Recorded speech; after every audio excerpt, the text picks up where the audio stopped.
What's poppin', guys? You got your coach of the Chim Chargers for our Week 8 GBA match versus necrostevo, coach of the Victorian Shadows, and he's got a really cool team. He's bringing Rotom Heat, Megazam, Arachnid, Diggersby, Tyranitar, and Stoutland. And we are, of course, bringing our team from yesterday's building video, so if you want to know the sets, check that out. Link in the description below of the team builder video. I'm looking at his team. As a first impression, I saw that he's bringing his Sand Core with T-Tar plus Stoutland, so that's pretty cool. No Lycanroc, so that's nice. I can only worry about the Stoutland, and that's good. It's the one that I preferred him to bring, I guess, because my Scarf Tapu Koko actually outruns an Adamant Nature Max Speed Stoutland, which is more than likely to be because Jolly Nature would reduce his attack by a lot, and it'd be kind of significant. So he'd probably want to run Adamant Choice Band with his Stoutland, is what my first impression, or my first guess is. He is also bringing the Rotom Heat and the Diggersby, so probably a Volturn core there with Rotom Heat, Pack and Volt Switch, and Diggersby likely going to be Scarf with U-Turn. I'm thinking Scarf because he might want to be faster than my Koko. So with Diggersby, he'd probably want to be Scarf so that he can outrun and take it by surprise. With Arachnid, I don't think he's going to be Sticky Web due to the fact that he has speed control with Stoutland in the sand. So this will likely be either an offensive Arachnid, or it can probably be. I've seen him bring a bulky sort of Arachnid set with Toxic and Spiderweb, like a trapping Toxic set with Rest.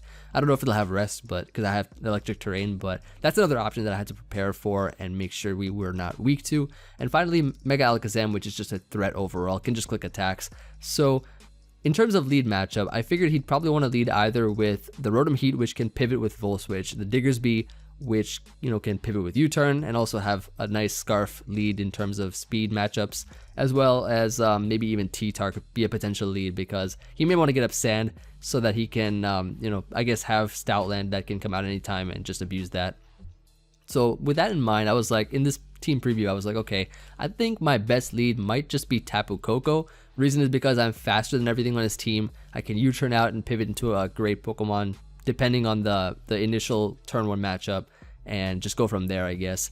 So that was my, I guess, game plan going in mind with the turn 1 matchup. In terms of the overall game plan, I figured that I want to try to make SD and Empoleon work. We got Best Defogger back here once again for this week. Last week taking a break, of course. I don't think I brought it last week. This time we are actually bringing it. So I guess my goal in mind, of course, was to make SD and Empoleon work. And that's about it, I guess. Just try to win this game with SD and Empoleon. So let's see if we can do that. I'll just start the game right now, and we can see what exactly went down in this match. And let us begin here. So necrostevo deciding to challenge me. May or may not be the first mistake. Can't tell for sure until the end. I'll be leading off with Tapu Koko. He's going to be leading off with his Rotom Heat. So I'm like, okay, I got the Electric Surge up. Not going to impact him. He's levitating. Does not get his electric moves boosted. So I'm going to U-turn out. Don't want to take an overheat or anything like that.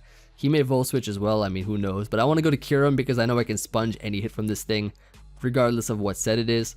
And I do activate my pressure, so this overheat will be losing 2 power points. That is so much damage, though. I'm like, okay, I put it in the calc. Obviously going to be specs, and the calc said specs modest, so I decide here that I'm just going to roost up.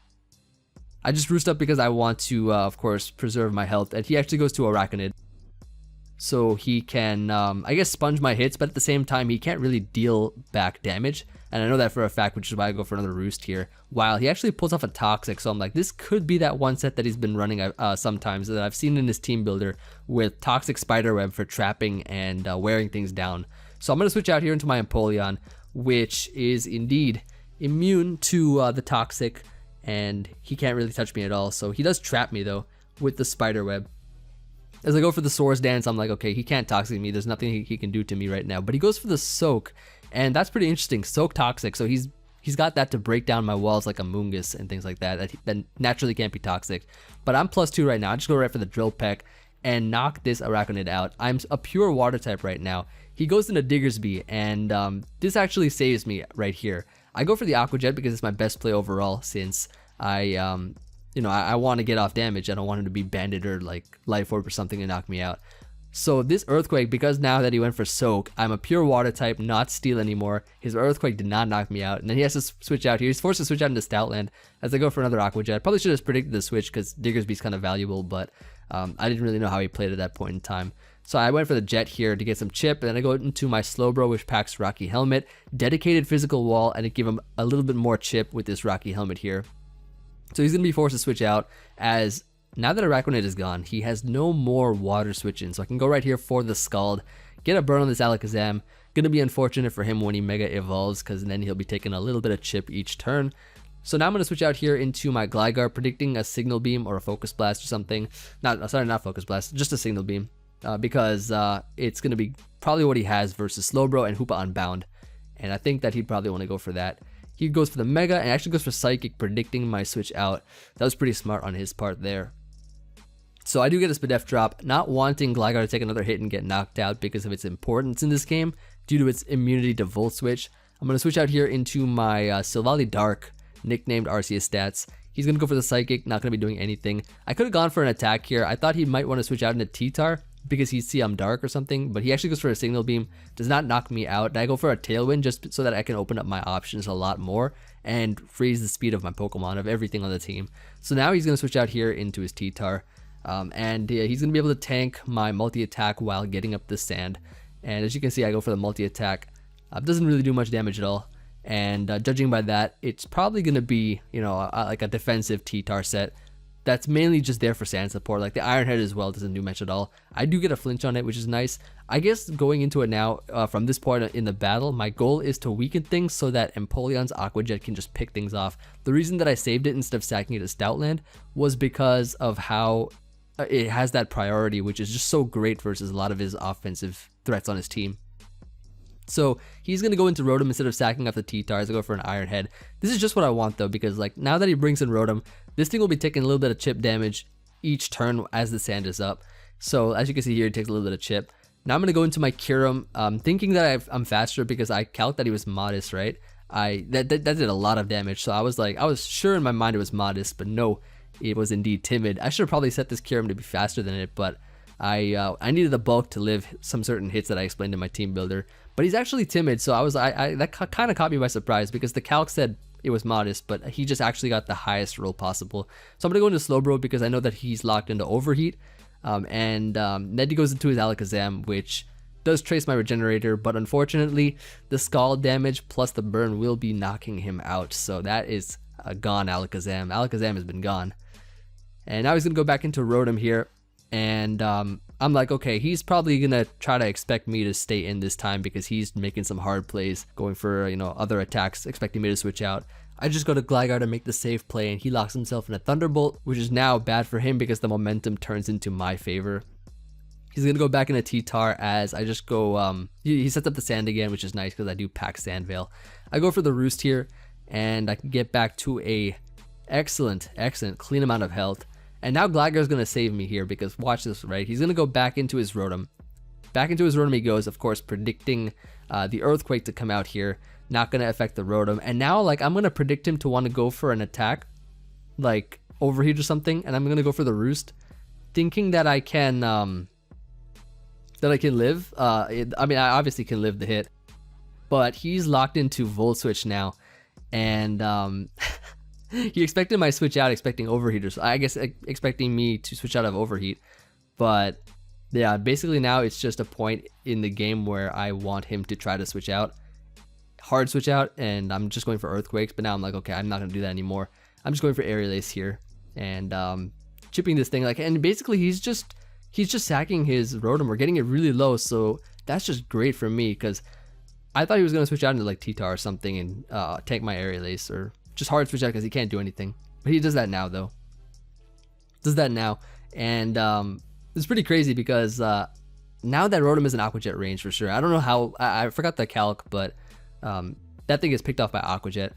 The Stoutland is still at a range of health where it needs to be a little bit more weakened for Empoleon to do that. But he sacks off his T-Tar, so that's nice. Gets up the sand again, so probably Stoutland can come back out here, which he does bring out. So Stoutland is out here. Definitely need to get that thing a little bit more chipped before Empoleon can come out again. And so I go into my Slowbro, and he's going to be going for the return. Rocky Helmet should be putting in the work. That does so much damage though, like with the sand plus the Choice Band and the rocks. That's going to be a 2-hit KO Slowbro. So Slowbro's already out of the way. And at this point now, we get to go into Best Defogger Does not even need to click defog to be showing off its pride. And I can just go here for the Aqua Jet, knock out this Stoutland. Crit obviously mattered, of course. And yeah, I can go. He goes into Diggersby. I can just go here for another Aqua Jet, pick this thing off. He doesn't have quick attack, I don't think, because he is Scarf Diggersby. And the last Pokemon that he's got is going to be the Rotom, coming out once again, and we can just Aqua Jet and knock this boy out. So that is going to be GG. It is Emvee. Hope you all enjoyed this match. Really happy to see SD and Empoleon put in work. The Drill Peck was so clutch with versus the Araquanid, as well as just having Aqua Jet in general. I'm really happy that it put in work, and Gligar as well. I think maybe in the thumbnail I'll put Gligar, because Gligar actually saved the day. Gligar having that electric immunity with the Volt Switch immunity was so clean, because then he just does not need to click Overheat he does not need to click like Volt Switch or Thunderbolt every time and just get into something else. And that's where the mind games really happened. Other than that, I mean, I think we played it really well overall, and I guess like the way that I played this match was just so that we could showcase SD and Empoleon. It did just that, and I'm really happy about it. A good game to necrostevo, of course. He played it also pretty well as well. I think it was a really solid game overall, and yeah, it's gonna be it from me for this match. Hope you all enjoyed. I will be checking the comments out. Let me know what you guys think, of course. Looking forward to hearing from you all as always. We are now 7-1 in the GBA, and next week looking to be 8-1. Try to just clean up the season, try to go strong with a nice 11-1 record. Hopefully we can do that. If not, I'm still we're still going to playoffs pretty much, I think, at this point. So I'm happy about that, and that's gonna be it. So I will see you guys on the next video. Goodbye, friends.